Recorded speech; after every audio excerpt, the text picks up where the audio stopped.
मैं चंद्रमुखी राष्ट्रीय महिला आयोग की सदस्य हूं और दिल्ली से चल के घटना की पूरी जानकारी प्राप्त करने के लिए आई हूं।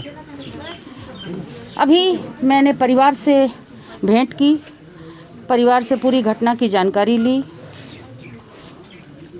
सुबह मैंने एसएसपी के साथ भी मीटिंग की, उनसे पूरी घटनाक्रम की जानकारी ली, इस पर क्या क्या प्रगति हुई उसकी चर्चा हुई।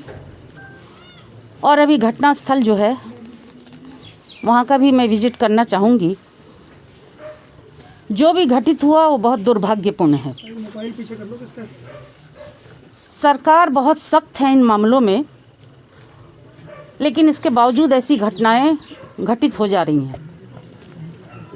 और सबसे दुर्भाग्यपूर्ण बात है इसमें पुलिस की भूमिका। मैं पुलिस की भूमिका से संतुष्ट नहीं हूँ। ठीक है, ग्रामीण क्षेत्र है, वर्षा का मौसम था, बारिश हो रही थी, लेकिन इसके बावजूद केवल ये कह देना कि एक घटना में पूरी पुलिस फोर्स लगी हुई थी, दूसरे घटना की रिपोर्ट दर्ज नहीं हुई, इतना विलम्ब हुआ। अगर शायद समय से वो लोग पहुंच जाते, बच्चों को उतनी जानकारी नहीं हो सकती है, क्योंकि एसएसपी से मेरी जो बात हुई, उन्होंने कहा जिस समय महिला यहाँ आई वो सबकॉन्शियस थी। तो सबकॉन्शियस थी, अगर उसको सही समय पर इलाज मिल जाता तो शायद बच जाती या संघर्ष कर रही होती अभी जीवन के साथ, लेकिन वो सुविधा उसको नहीं मिली और अंततोगत्वा उसकी मृत्यु हुई। पोस्टमार्टम में भी विलम्ब हुआ, लेकिन जितनी जानकारी पोस्टमार्टम की रिपोर्ट जो हमने देखी है उसके माध्यम से जो जानकारी मिली है, बहुत विभत्स घटना है और जो कुछ हुआ वो बहुत दुर्भाग्यपूर्ण है।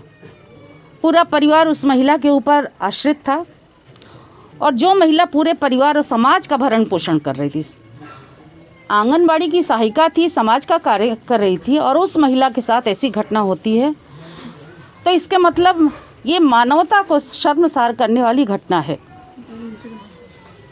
लेकिन इसके साथ ही साथ मैं एक बात और कहना चाहती हूँ कि कहीं भी, मैं बार बार महिलाओं से कहती हूँ कि कभी भी किसी के प्रभाव में महिला को समय असमय नहीं पहुंचना चाहिए।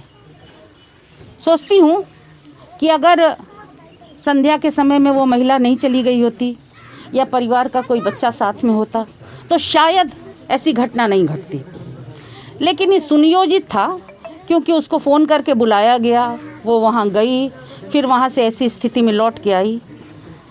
तो आज के दिन मैं जितनी जानकारी मैंने प्राप्त की है, मैं किसी निष्कर्ष पर नहीं पहुँचना चाहती क्योंकि ये मेरा काम नहीं है, लेकिन मैं इतना ज़रूर कहना चाहती हूँ कि जो भी दोषी हैं उनको कड़ी से कड़ी सज़ा मिलेगी। और मैंने एसएसपी से भी कहा है कि किसी भी कीमत पर, किसी भी प्रभाव में कोई भी व्यक्ति बाहर निकलने ना पाए। एक बात बताइए, इस पूरे मामले में केसों को सस्पेंड किया गया है, क्या लगता है उतना काफ़ी है? नहीं, बिल्कुल नहीं काफ़ी है। अगर किसी एसएचओ को आप सस्पेंड कर देते हैं तो वो पुलिस की कार्रवाई की इतिश्री नहीं हो सकती है, क्योंकि नेग्लिजेंसी है, ये सरासर नेग्लिजेंसी है। अगर सही समय पर इस पर कार्रवाई हुई रहती तो शायद ऐसी घटना नहीं हो पाती। तो इस पर सख्त कार्रवाई होनी चाहिए। और मेरी अपनी ये सोच है कि पुलिस को संवेदनशील ज़्यादा होना चाहिए। मैम, जो पीड़ित परिवार, जो आरोपी परिवार है, उनके परिवार का कहना है कि उनके जो लोग यहाँ फंसाया गया है, जो कि जो ड्राइवर था वो ड्राइवरी का काम करता था, जसपाल की इसकी बात कही जा रही है। नहीं, तो ये मेरे अनुसंधान का विषय नहीं है, ये तो पुलिस अनुसंधान करेगी, मामला जब कोर्ट तक जाएगा। तो कि ये इस समय घटना हुई है जब मिशन शक्ति अभियान चल रहा है, बिल्कुल पूरा दावा कर रही है कि पुलिस पूरी तरह से मदद करेगी और एक ऐसी है डेस्क बनाई जाएगी जहाँ पे महिलाओं को मदद मिलेगी। हाथरस की घटना लें, बलरामपुर की घटना लें, और इसके बाद ये एक तीसरी, हम जितनी भी घटनाओं को देख रहे हैं, एक से एक विभत्स घटनाएं घट रही हैं, इसको लेकर आप क्या कहना चाहिए? नहीं, मैं बिल्कुल यही कह रही हूँ, मैं बिल्कुल ये बात कह रही हूँ कि मिशन शक्ति जैसी योजना को जो सरकार चला रही हो, एक तरफ केंद्र सरकार बेटी बचाओ बेटी पढ़ाओ की चर्चा कर रही हो, वहाँ महिलाओं के साथ निरंतर ऐसी घटनाएं, इसके मतलब पब्लिक में भी कोई पुलिस का खौफ नहीं है।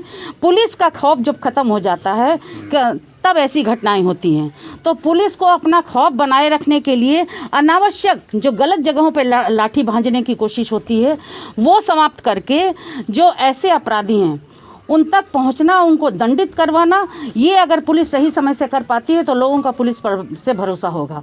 और जो जसपाल ड्राइवर जो गिरफ्तार हुआ है, 2 लोग गिरफ्तार हुए, एक जसपाल ड्राइवर है, उनके परिजन, उनकी बेटी आई है, वो लोग कह रहे हैं कि इस पूरे मामले में उन्होंने मदद किया है, लेकिन हमारे पति को गिरफ्तार किया गया है।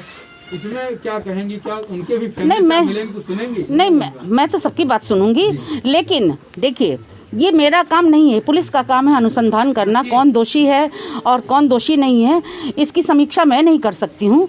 अगर किसी का नाम आया है तो पहले तो उसकी गिरफ्तारी, स्वाभाविक रूप से गिरफ्तारी होगी, उसके बाद अनुसंधान में जो बातें आएंगी वो सामने आएंगी और पुलिस अपनी कार्रवाई करेगी, कोर्ट अपना काम करेगा।